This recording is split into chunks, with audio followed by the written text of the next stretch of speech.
Welcome to the M33 iPad 10th generation, and I'll show you the Touch ID scanner test on this device. So I just set up my fingerprint here to the power key button to the Touch ID, and now I'll make a couple of tries to unlock the device with my fingerprint, and we'll see does this feature work and how fast is it. So let's start.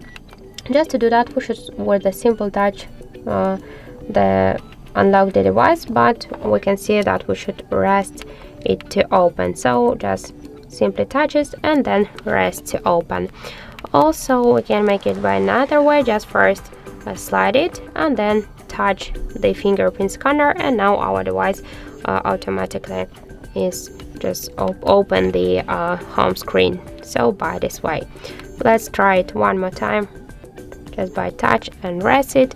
So as we can see, the Touch ID feature works so fast and correct. We just unlocked the device less than in 1 second. This is the really good result for the Touch ID, for the fingerprint scanners. So I just suggest you to try this unlock method, but don't forget that the Touch ID is less secure than the passcode or pin code unlock methods.